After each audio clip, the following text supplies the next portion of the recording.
नमस्कार दोस्तों, मैं रवीश कुमार। क्या आपने देखा है कि इस देश में नेताओं की कुर्सी जनता के वोट से नहीं बल्कि जोड़ तोड़ और साजिशों से बची रहती है। आज की रिपोर्ट में बात करेंगे उस भूचाल की जो सत्ता के गलियारों को हिला रहा है। इधर गुजरात में हजारों लोग भूचाल को काम जा रहा है। जैसे बलियारों को चार पर्दा का हजारों लोग से जैसे बलियारों को वर्ती है, सड़कों पर उतर आए हैं। वजह वही पुरानी बेरोजगारी और महंगाई। मगर टीवी स्क्रीन पर यह खबर आपको नहीं मिलेगी। वहां आपको दिखाया जाएगा कि किसी मंत्री ने मंदिर में माथा टेका और प्रसाद चढ़ाया। लेकिन गुजरात की सड़कों पर जो भीड़ उमड़ी है वह सरकार की नींद उड़ाने के लिए काफी है। दोस्तों, वीडियो की शुरुआत में ही आपसे एक छोटी सी अपील है। अगर आप चाहते हैं कि यह सच ज्यादा से ज्यादा लोगों तक पहुंचे तो इस वीडियो को लाइक और चैनल को सब्सक्राइब जरूर करें। आपका एक सेकंड मेरे लिए बहुत बड़ी ताकत है। अब चलते हैं यूपी। वहां के ताकत के लिए बहुत बड़ी ताकत है। मुख्यमंत्री योगी आदित्यनाथ, जिनकी गूंज कभी पूरे देश में सुनाई देती थी, आज चुप हैं। याद कीजिए, वही योगी जो विपक्ष को सुनने नहीं देते थे। किसानों की बात उठती थी तो कहते थे षड्यंत्र है, छात्रों का सवाल उठता था तो कहते थे साजिश है।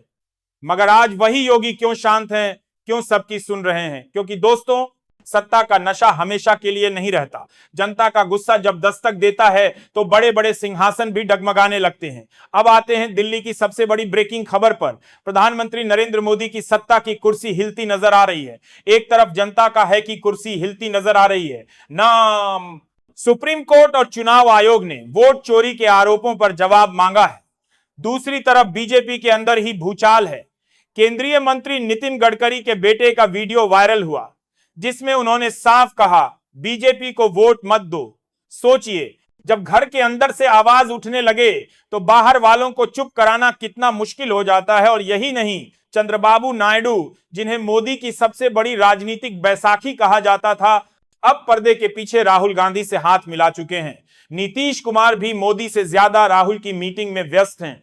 अब जरा सोचिए, बीजेपी के सहयोगी ही अगर पलटने लगे तो क्या होगा? सुप्रीम कोर्ट ने बिहार की मतदाता सूची से हटाए गए 65 लाख नामों की पूरी लिस्ट और दस्तावेज पेश करने का आदेश दिया है। यह संख्या मजाक नहीं है। अगर यह साबित हो गया कि वोट चोरी करके सरकार बनी है तो सिर्फ कुर्सी नहीं जाएगी बल्कि जेल की सलाखों के पीछे कई कद्दावर नेता भी पहुंच सकते हैं। दोस्तों, सोशल मीडिया अब नया मैदान बन गया है। ट्विटर पर वोट चोर, VVM scam, Modi in trouble जैसे हैशटैग लाखों बार ट्रेंड हो चुके हैं। इंस्टाग्राम पर मीम्स, फेसबुक पर लाइव स्ट्रीम और व्हाट्सएप ग्रुप पर चर्चाएं। हर जगह जनता सरकार से एक ही सवाल पूछ रही है, अगर वोट चोरी नहीं हुई तो जांच से डर क्यों बीजेपी प्रवक्ता टीवी पर आकर कहते हैं यह विपक्ष की साजिश है? मगर जनता अब मानने को तैयार नहीं है, क्योंकि जनता जानती है कि जहां इतना धुआं उठ रहा है वहां आग जरूर होगी। दोस्तों, यह सिर्फ राजनीतिक लड़ाई नहीं है, यह कानूनी लड़ाई भी है। कोर्ट में वरिष्ठ वकील सरकार को घेर रहे हैं। विपक्ष कह रहा है कि उनके पास ठोस सबूत हैं। अगर यह सबूत अदालत में साबित हो गए तो भारतीय राजनीति का सबसे बड़ा पतन दर्ज होगा। अंतरराष्ट्रीय दबाव भी बढ़ रहा है। लंदन से लेकर न्यूयॉर्क तक अखबारों की हेडलाइन में भारत की वोट चोरी की खबरें छप रही हैं। अमेरिका का स्टेट डिपार्टमेंट कह चुका है कि वह भारत की घटनाओं पर नजर रख रहा है।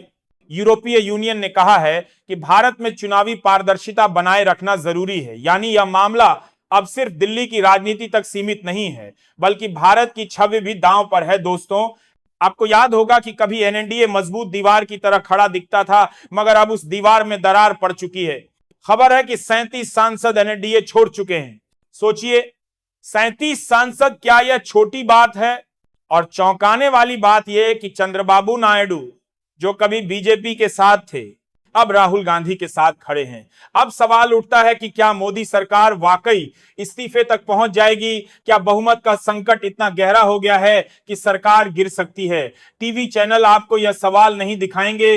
वहां आपको बताया जाएगा कि भारत सोने की चिड़िया बनने वाला है, विकास की गंगा बह रही है। मगर अगर सब कुछ इतना अच्छा है तो 37 सांसद क्यों भाग रहे हैं? राजनीति का सच यही है कि सत्ता कभी स्थायी नहीं होती। जो नेता कल तक मोदी के साथ थे, आज राहुल गांधी के साथ खड़े हैं। यह सिर्फ दोस्ती या नाराजगी का मामला नहीं है, ये जनता के गुस्से का नतीजा है। बेरोजगारी, महंगाई और किसानों की हालत, यही वजह है कि सांसद बगावत कर रहे हैं। मोदी सरकार ने हमेशा कहा सबका साथ, सबका विकास, लेकिन आज हालात ये हैं कि सबका साथ सिर्फ नारे में रह गया। हकीकत में जनता परेशान है और यही गुस्सा संसद तक पहुंच गया है। दोस्तों, राजनीति में बगावत कभी अकेली नहीं होती। अगर 37 सांसदों ने यह कदम उठाया है तो आगे और भी नेता एनडीए छोड़ सकते हैं, और यही डर मोदी सरकार की नींद उड़ा रहा है। अब सोचिए, अगर संसद में मोदी सरकार का बहुमत डगमगा जाता है तो क्या हालात वैसे ही बनेंगे जैसे 1989 में बने थे, जब बहुमत खोने के बाद सरकार गिर गई थी। आज हर नागरिक यह सवाल पूछ रहा है, मगर टीवी स्क्रीन पर आपको यह सवाल सुनाई नहीं देगा। वहां सिर्फ यह सुनाई देगा कि विपक्ष देशद्रोही है, विदेशी ताकतें साजिश कर रही हैं। मगर असली सवाल यह है, क्या मोदी सरकार बगावत झेल पाएगी? क्या प्रधानमंत्री इस्तीफा देंगे? और अगर देंगे तो अगला प्रधानमंत्री कौन होगा? दोस्तों, लोकतंत्र में जनता ही सबसे बड़ी ताकत है और यह ताकत अब सरकार के सामने खड़ी है।